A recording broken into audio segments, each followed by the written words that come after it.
Bismillahirrahmanirrahim. Assalamualaikum warahmatullahi wabarakatuh.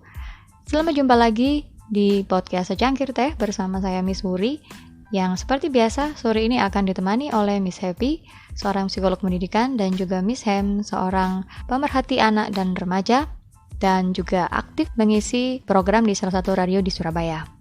Kali ini kita akan membahas topik yang tidak kalah seru, jadi jangan kemana-mana, kita simak bersama.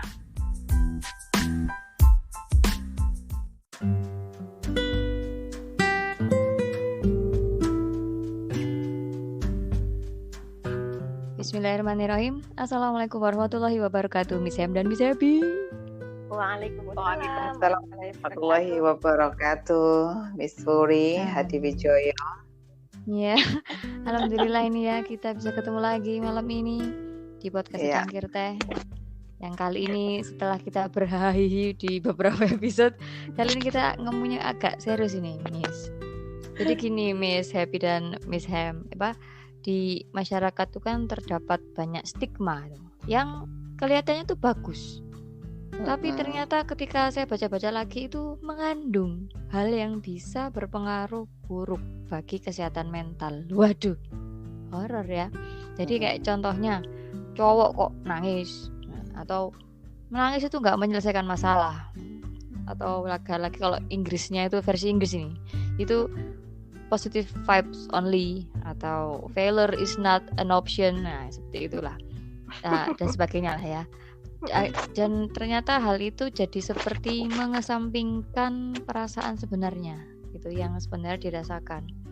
Nah, yang mau saya tanyakan ini itu, sampai sejauh mana sih kita itu kalau berpikir positif ya, itu yang berpikir positifnya itu yang sehat gitu, yang tidak sampai mengganggu kesehatan mental kita. Ya, ini yang kayaknya yang dari tadi sudah siap, kayaknya Miss Ham dulu nih. Silakan saya. Pinter sekali ya. Baiklah. Saya punya satu kalimat untuk pembuka ini dari Mazmum Fatwa Ibnu Utsman apa Utsaimin ya, saya agak lupa. Beliau mengatakan, jangan pernah dijerumuskan oleh perasaan. Karena ketika kita hanya berfokus pada perasaan yang tidak dibangun di atas akal dan syariat, ia akan menjadi badai yang menerbangkan perasaan kita, bahkan kehidupan kita, dan menghempaskan bahkan kita ke neraka. Jadi kalau tadi disambungkan dengan stigma di masyarakat ya, laki-laki itu menangis itu tidak boleh, terus dan seterusnya. Kalau saya itu stigma itu kan kekurangan kita pada dunia ilmu komunikasi ya. Bagaimana kalau kemudian kita balik kalimatnya menjadi begini, kamu laki-laki harus tangguh, kuat, tidak perlu menggunakan laki-laki itu tidak boleh menangis. Kira-kira rasanya beda nggak? Laki-laki itu harus tangguh. Nah, oke gitu kan. Sama seperti kita sesungguhnya. Ada yang ilmu psikologi yang mengatakan tidak boleh menggunakan kata dilarang atau tidak boleh.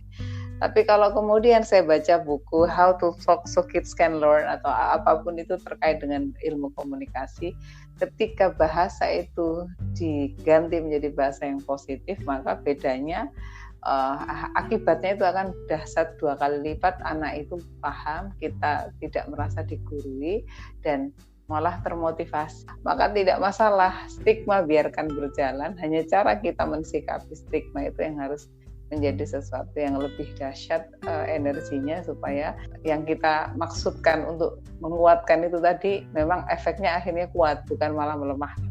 Itu kalau dari saya ya, sederhana saja lah. Sekarang Miss Happy yang agak mewah sedikit lah. Oke.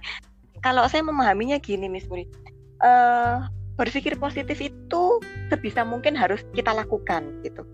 Tapi mengenali diri itu adalah hal yang berbeda lagi.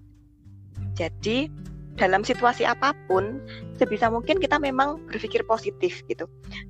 Dalam situasi mungkin kita kena masalah, atau dalam situasi kita pada saat itu kita down banget gitu, berpikir positif itu diusahakan sebisa mungkin memang dicari jalannya agar kita bisa berpikir positif gitu.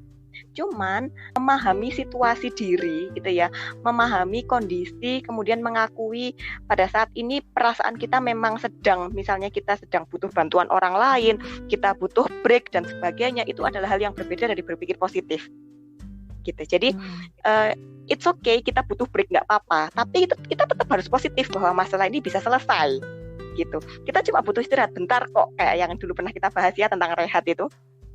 Kita cuma butuh istirahat bentar kok. Mungkin kita cari referensi, mungkin kita cari masukan, atau kita mungkin mendekat sama pencipta kita dan sebagainya untuk kita nge-charge lagi. Tapi selama kita masih tetap punya pikiran positif, itu insya Allah akan tetap membawa kita untuk yakin bahwa selalu akan ada jalan keluar. Kita akan bisa menyelesaikannya gitu. Tapi nggak harus kita sok kuat gitu. It's okay, kita sekarang masih mungkin kecewa banget gitu dengan situasi, itu oke, nggak apa-apa gitu. Mungkin ada sesuatu yang memang membuat kita kecewa, kita cari jalan keluar dan sebagainya. Tapi selama kita bisa berpikir positif bahwa pasti ada sesuatu yang positif dari kejadian ini, pasti bisa selesai, pasti nanti kita akan ketemu jalannya. Itu akan membantu kita untuk recover dari perasaan-perasaan negatif kita. Sebisa mungkin memang kita harus melatih gitu ya, up and down tuh kita tetap bisa berpikir positif gitu. Karena kan itu memang nggak gampang gitu, pada situasi-situasi yang sulit kita tetap bisa mikirnya positif. Gitu Miss Puri.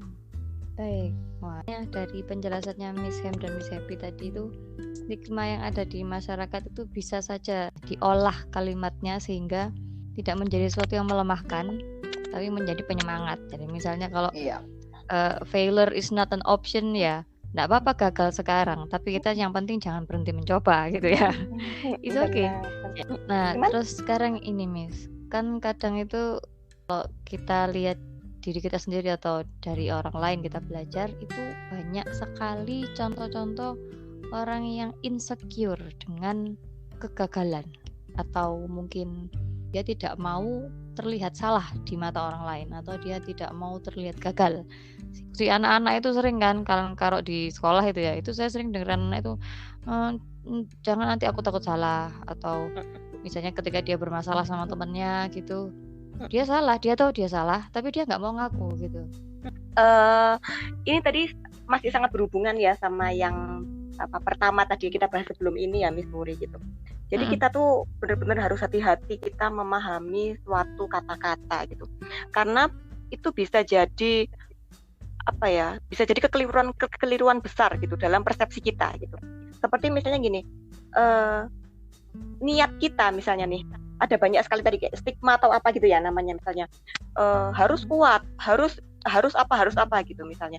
Maksudnya yang ngomong itu mungkin mau memotivasi gitu, tapi bisa jadi akhirnya kata-kata harus ditangkap sebagai sesuatu yang mutlak gitu, sehingga akhirnya ketika tidak bisa begitu, dia akan menjadi khawatir, dia akan menjadi cemas, atau dia mungkin merasa harga dirinya menjadi terkoyak dan sebagainya gitu ya. Sehingga akhirnya dia memilih untuk tadi misalnya minta kalau dia salah, dia nggak mau nggak mau minta maaf gitu misalnya, karena harus benar, harus apa misalnya kayak gitu. Ketika nggak mau ngaku salah gitu misalnya, ada miskomunikasi gitu ya, dia nggak mau ngakuin kalau misalnya penyebabnya itu adalah dia, mungkin karena ada suatu pandangan tertentu terkait dengan harus tadi, nggak berani mencoba karena takut gagal dan sebagainya gitu ya. Jadi intinya kita harus benar-benar hati-hati sama kata-kata harus ini tadi gitu, karena nggak semua orang bisa memahami makna harus yang mutlak, ada harus yang tidak mutlak gitu ya, kalau saya pahami itu. Kayak misalnya gini, banyak orang bilang harus berani gitu ya. Kadang-kadang maksudnya itu adalah memotivasi, yuk berani yuk gitu. Tapi bahkan sebenarnya loh, opo saya gak berani itu loh gak popo. Ibaratnya kan kayak gitu. Misalnya anak TK, dia masih hari pertama dia mau masuk sekolah gitu ya. Terus itu dia minta ditemenin sama ibunya dan sebagainya. Ayo harus berani gitu. Ya digitu-gituin terus gitu misalnya. Maksudnya kan memotivasi gitu. Tapi yang jadi bahaya adalah ketika kata-kata harus ini benar-benar melekat harus secara mutlak. Artinya harusnya adalah mutlak gitu. Sehingga akhirnya muncul persepsi-persepsi yang salah di pikiran seseorang gitu, bahwa akhirnya yang dibilang harus itu benar-benar harus, lepas dari konteksnya, bahwa misalnya kalau yang namanya belajar ya salah itu enggak apa-apa gitu. Tapi maksudnya harus berhasil itu maksudnya adalah bahwa kita coba aja terus, nggak apa-apa. Nanti sampai suatu saat kita bisa berhasil. Bukan berarti setiap kali kita mencoba kita harus berhasil gitu. Karena banyak sekali orang-orang yang mereka akhirnya itu secara mental itu bermasalah gitu ya. Entah itu mereka insecure, entah itu mereka jadi punya persepsi yang negatif terhadap lingkungan, itu gara-gara salah persepsi tadi gitu. Hanya intinya ketika memberikan feedback atau masukan kepada orang yang mungkin lagi curhat sama kita gitu ya, kita memang perlu hati-hati untuk pilih kata-katanya gitu. Kapan dia butuh motivasi gitu ya, dan kapan dia butuh dipahami, kapan dia butuh dibantu untuk memahami dirinya gitu, bahwa namanya motivasi itu memang turun naik gitu, nggak harus setiap orang akan selalu termotivasi setiap saat gitu. Ada kalanya memang tadi yang kata Misuri sampaikan di awal ya, dia dibantu untuk bisa menyadari atau memahami situasi yang dia alami dulu, perasaan yang dia alami dulu, baru kemudian dibantu untuk cari jalan keluarnya. Jadi nggak harus selalu dimotivasi dengan kata apa tadi ya, misalnya pasti bisa, harus benar dan sebagainya. Gitu. Ya, sekarang tambahannya kalau dari Sam, gimana nih Sam? Baik. Rasa insecure yang kadang-kadang itu terlahir dari sesuatu ya, toxic positivity ya istilahnya Misuri tadi. Itu sepengalaman saya yang terjadi pada yang pernah kita tangani ya, baik itu usia anak maupun usia sudah remaja atau bahkan kita para orang dewasa itu punya latar belakang yang bisa saya hitung 3 paling. Yang pertama, tidak terbiasa menjadi pribadi yang disiapkan untuk bisa menerima kekalahan. Itu biasanya begitu. Yang kedua, memang ada orang tua yang menginginkan anak itu tidak pernah menderita, dan itu bagus, gak apa-apa. Kita memang tidak menginginkan generasi kita lebih menderita dari kita kan. That's good. Tapi di sisi poin yang lain, karena terlalu tidak menginginkan anaknya menderita, maka dia tidak dikasih sesuatu yang mengingatkan bahwa kalau orang senang itu sesungguhnya ada pasangan senang adalah tidak senang. Pasangan bahagia itu adalah perasaan menderita. Pasangan nyaman itu ya rasa yang kekhawatiran, rasa takut. Sehingga ketika dia hanya berada di satu area, yang area itu safe banget bagi dirinya, ketika dia ketemu sesuatu yang mungkin bagi anak yang lain itu kondisi tidak safe, itu malah sudah menjadi satu hal yang biasa aja bisa diatasi, bagi dia malah itu neraka. Jadi gitu. Nah itu tidak enaknya jadi anak yang selalu kaya, yang sekarang anak-anak sultan itu kayaknya harus hati-hati nih orang tua, karena tidak di tubuhnya saja sudah dihitung sampai harganya 1 M gitu ya. Kalau kemudian Allah memberikan satu cobaan kepada, maaf, na'udzubillah min dzalik, tidak mendoakan yang buruk ya, tapi kita kan berada di genggaman Allah kan.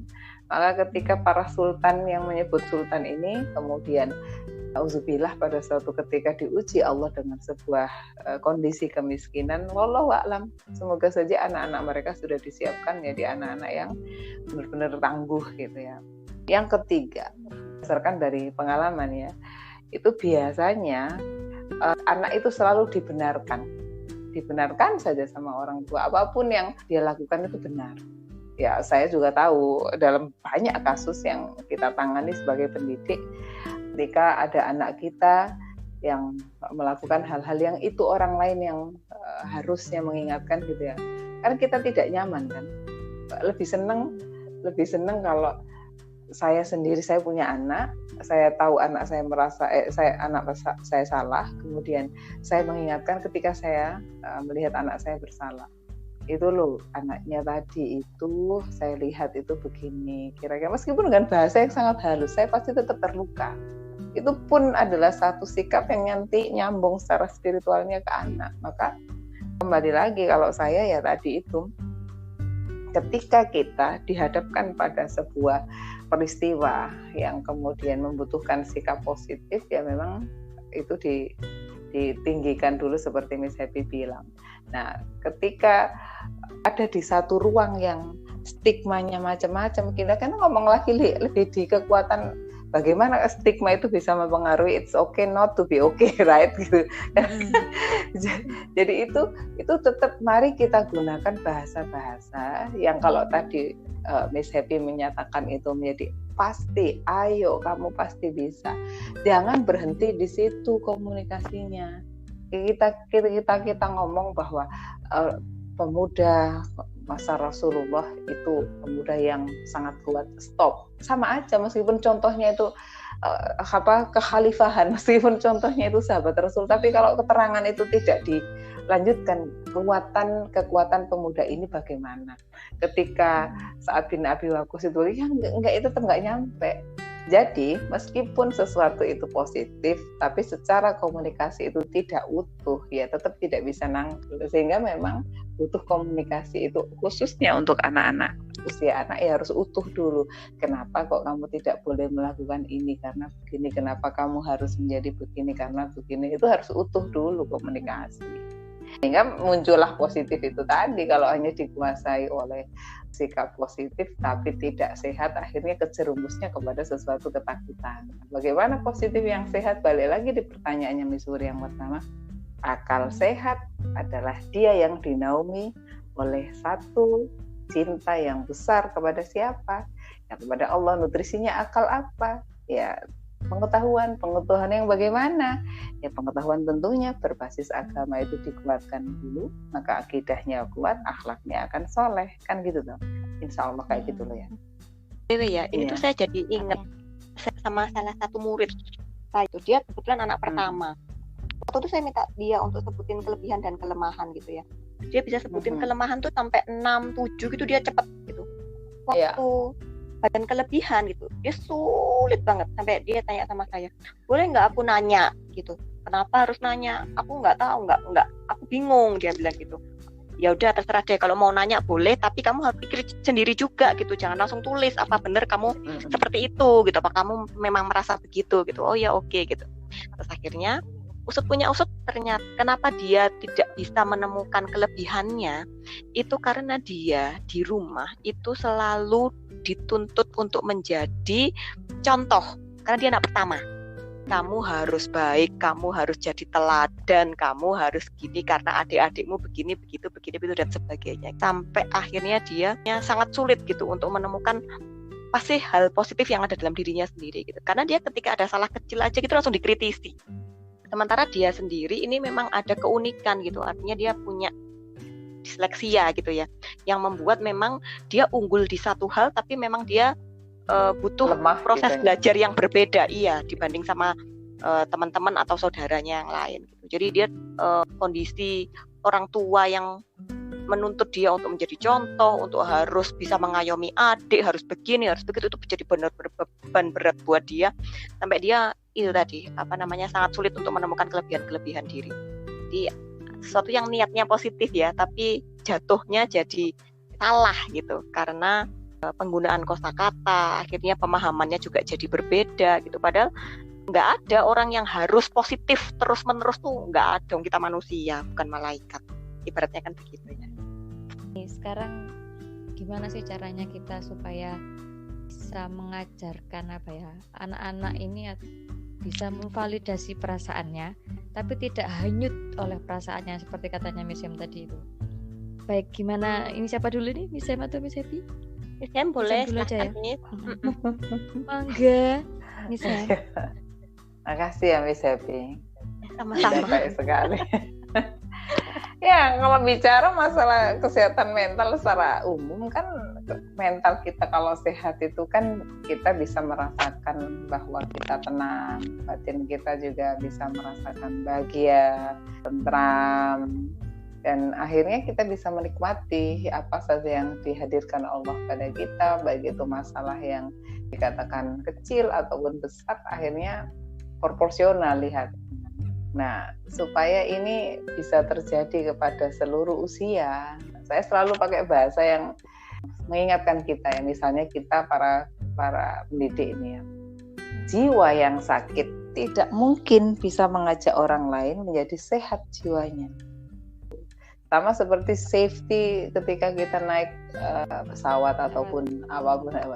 Kan you have to save yourself first. Kamu harus nyelamatin dirimu dulu. Kalau gimana caranya bisa nyelamatin orang kalau diri kita aja nggak selamat kan gitu kan. itu. Sehingga kalau di posisi ini dengan siapapun ketika kita ngomong itu keresahan yang berawal dari toxic positivity lah, atau kemudian persoalan-persoalan yang anak lemah, terus memvalidasi perasaan itu, kenalkan dulu ketika kita sehat, kita bahagia, kita bisa nolong orang. Sehingga ada satu motivasi yang kemudian, iya ya, nah kalau aku sakit gimana caranya bisa nolong orang. Jadi kayak ada satu perasaan butuh bahwa dirinya harus memperhatikan dirinya dulu sebelum bisa memberikan yang terbaik untuk sekitarnya. Yang kedua, itu ya tetap mari kita kenalkan bahwa Allah itu ngasih semuanya berpasangan. Itu kenapa Nabi Nuh sejarahnya ketika kapalnya itu Allah memberikan berpasangan, binatang pun ada pasangan supaya bisa melanjutkan kebaikan, kan gitu kan. Nah, berpasangan itu berarti pasangan itu bukan laki dengan perempuan loh ya, tapi ketika pendek dengan panjang itu juga pasangan. Kalau kita bahasa Indonesianya kayak kebalikan kan, malah menjadi itu adalah kebalikan. Tapi ini kalau bahasa Islamnya itu pasangan. Kamu bisa mengetahui bahwa dirimu sekarang sedih karena pernah kamu merasakan ada senang. Kamu bisa melihat orang lain itu, misalnya Miss Wuri itu bahagia saat ini karena kamu pernah lihat Miss Wuri itu dalam kondisi sedih. Benar nggak kalau saya bisa bilang, oh Miss Wuri itu bahagia, tapi saya nggak pernah lihat Miss Wuri sedih, kan nggak bisa bandingin Miss Wuri itu benar-benar bahagia apa enggak. Perasaan-perasaan agar mereka mampu melihat dirinya bahwa oke, ini valid nih, saya sekarang sehat karena dia pernah bisa merasakan sakit. Oh, saya hari ini kayaknya harus ini nih istirahat karena dia bisa merasakan dia punya kondisi lelah, kan gitu kan. 2 aja deh dari saya biar dilanjutkan Miss Happy. Baiklah, sekarang giliran Miss Happy, silakan dilanjutkan Miss Happy. Iya, ini tadi sebenarnya udah disampaikan sama Miss Hem juga ya. Yang pertama memang anak perlu kenal dulu sama emosinya, sama perasaannya gitu. Dan kita mengakui apa yang disampaikan oleh anak tadi gitu. Misalnya dia marah gitu karena entah itu nilainya buruk atau dia kecewa sama gurunya atau apa gitu. Yang pertama kita validasi dulu perasaannya gitu. Nanti setelah divalidasi perasaannya, baru kita ajak dia untuk berpikir dari sudut pandang yang berbeda gitu. Karena ketika sudah divalidasi perasaannya, biasanya orang akan lebih terbuka, biasanya akan lebih menerima gitu, nggak defense ya. Nah, kemudian yang kedua, kita perlu sampaikan bahwa perasaan yang kita alami itu emang valid gitu, tapi itu bisa dikelola. Dan kita sama Allah diberikan kemampuan untuk mengelola itu gitu. Makanya kita selain diberikan perasaan, kita juga diberikan akal pikiran seperti yang tadi disampaikan oleh Miss Hem gitu. Dan keduanya ini memang harus berjalan beriringan, tidak satu sangat menonjol gitu ya dibandingkan yang lainnya enggak gitu.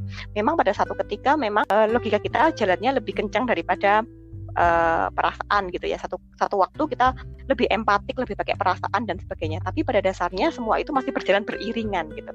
Nah, yang perlu kita sampaikan ke anak-anak mungkin ya, itu juga bahwa emosi itu bisa dikelola gitu. Kita kasih kemampuan untuk mengelola itu, bukan kita yang dikendalikan, tapi kita bisa mengendalikan itu.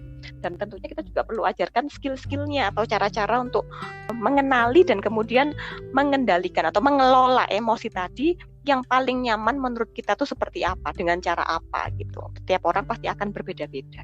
Itu aja sih kalau dari saya ya. Wow, khawatir untuk cerita terus terang kepada orang tuanya karena tadi seperti yang Miss Happy katakan, mungkin mereka tidak divalidasi dulu perasaannya, tapi langsung ditanggapi gitu mungkin ya. Ya mungkin maksudnya baik ya, memotivasi atau mungkin supaya anak itu tidak cengeng, tidak bermental tempe gitu ya. Tapi hal itu ternyata kalau tadi yang katanya Miss Happy diperingatkan di awal tadi, kalau sampai salah terima, salah persepsi itu yang akhirnya berbahaya gitu ya. Nah, ini kayaknya kita sudah ngomong lama sekali dia. Ya, terhitung di situ 41 menit. Dengan kehilangan satu anggota tadi balik lagi. Maaf ya. Baiklah kalau gitu ini kita simpulkan aja ya pembicaraan kita malam ini supaya nggak sampai subuh ya. Itu yang pertama bahwa it's okay not to be okay. Maksudnya kita harus menerima bahwa kita ini manusia biasa. Kita pasti punya perasaan, pernah punya perasaan tidak bahagia, sedih dan sebagainya. Itu perlu divalidasi, tapi yang menjadi garis bawah tebal adalah perasaan itu tidak boleh menghanyutkan kita, tidak boleh mengendalikan kita, justru malah kita yang harus bisa mengendalikan dan mengelola mereka sehingga kita jadi manusia tadi seperti katanya Miss Hem, manusia yang tenang hidupnya, tenang hatinya. Baiklah Miss Hem dan Miss Happy, senang sekali hari ini bisa sharing-sharing bersama lagi. Kita akhiri dengan bacaan Alhamdulillahirabbil alamin. Dan juga salam penutup. Wassalamualaikum warahmatullahi wabarakatuh.